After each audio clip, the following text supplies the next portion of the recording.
Imagine a drink that energizes like coffee, soothes like tea, and brings people together like nothing else.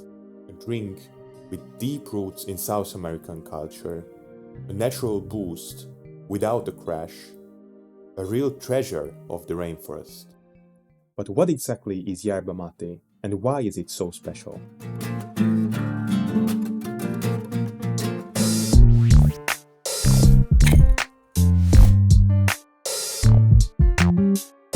Hi mates, welcome to the Mateverse.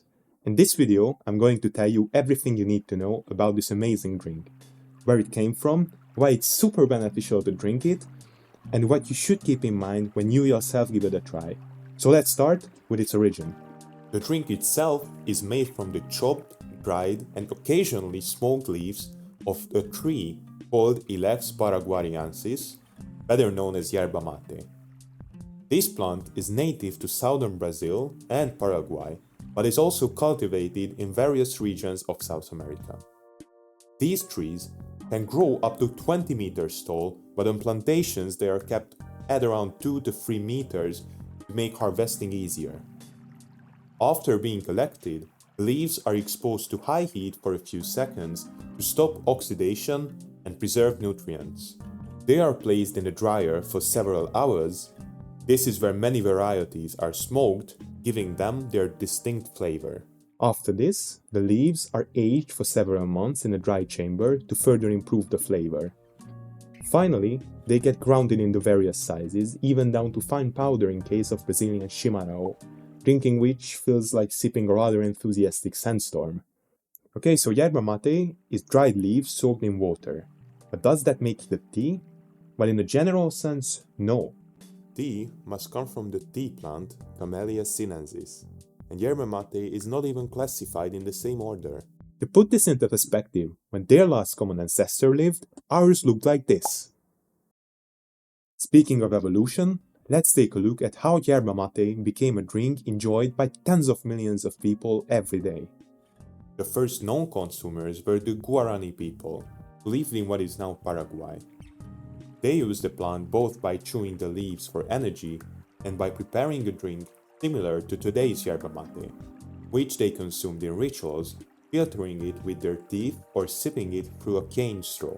After colonization, Jesuits successfully domesticated the plant and became the first to bring yerba mate to Europe. Nowadays, it is the national drink of 4 South American countries: Argentina, Brazil, Paraguay, and Uruguay, which is quite an achievement. At least by our Eastern European standards, where something has to have at least 30% alcohol to be even considered a drink. Now that we've covered where yerba mate comes from, let's take a look at its key components and what to expect when you try it. First of all, I'd like to clarify that yerba mate is not a drug, at least not more than any other caffeine-containing drink. Many people get confused after seeing the seemingly strange ritual of preparing it, but I assure you that it won't get you high and you won't become addicted to it. Let's start with the caffeine, because one of yerba mate's biggest advantages is that it's a better alternative to coffee. But why? Well, the caffeine in yerba mate behaves quite differently from the one that you find in coffee. Mate also contains tannins and polyphenols, which are great antioxidants, but also slow down the absorption rate of caffeine in your body. The result is a longer lasting and more balanced energy boost without a crash, making yerba mate especially useful for sports and mental performance. That's why many football players, including Messi, Suarez, Nunez, are known to drink it. Beyond the performance boost, yerba mate is also easier on the heart, and given that cardiovascular diseases are the leading causes of death, heart health is something worth paying attention to. Unlike coffee, yerba mate doesn't put as much strain on your cardiovascular system, making it a healthier alternative, which I think is much needed for many people. In addition to caffeine, yerba mate also contains theobromine, the active compound found in cacao, along with a variety of antioxidants, essential minerals like potassium and manganese, good amount of vitamin C, and many other beneficial compounds that make it a true health booster. Sounds too good to be true? Well, there is a catch. Traditionally, yerba mate is consumed at 70 to 80 degrees Celsius, but drinking liquids this hot have been linked to an increased risk of esophageal cancer. This effect has been observed in mate drinking countries, though it's strongly associated with additional risk factors like smoking and poor healthcare overall. So while the concern is real, it's not as alarming as it might seem. But what can you do to eliminate that risk? Based on my experience, most types of yerba mate are just fine at between 60 to 70 degrees Celsius, so you can simply use cooler water.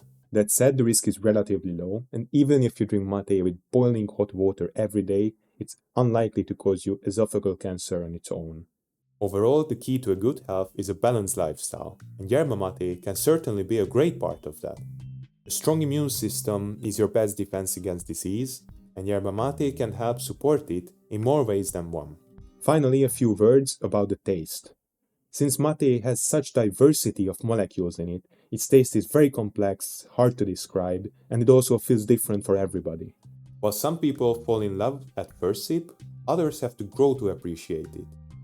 Generally, yerba mate is bitter and earthy, and smoke varieties also have a distinct smoky flavor.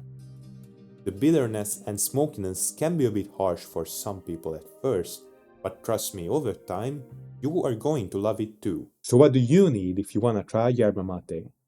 Despite being quite an exotic and special drink, it's not very expensive. Depending on where you live, you can get a 500-gram bag of yerba mate along with a starter kit for around just $25.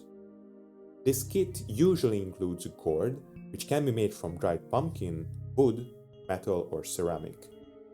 This specially shaped cup is filled with the leaves of mate and refilled with water multiple times as you're drinking it. You will also need a bombilla, which is a metal straw with a filter at the end to keep leaves out of your mouth when drinking. Except for chimarrão, where it sometimes feels like trying to hold back a river with a fishing net. Many kits also include a thermos, which is especially useful if you plan to drink yerba mate any other place than your kitchen table. What to expect when you try it? In the short term, you will feel more focused, more energized, and less stressed.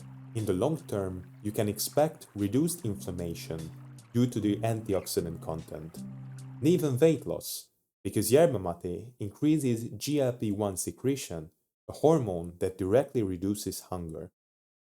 Last but not least, making yerba mate drinking a habit can be a significant step towards a better and a healthier life. So all in all, what is yerba mate? It's a drink, it's a tradition, and a way of life. Whether you're looking for an energy boost, health benefits, or a unique social experience, yerba mate has something really for everyone. So give it a try, and you may just find your new favorite drink. But there are so many different types of yerba mate out there, so make sure to check out this video to find out the one that you should be starting with, because it does matter a ton. If you like the content, hit that subscribe button. We have just started the channel, so it would help us a ton. See you in a different Mateverse.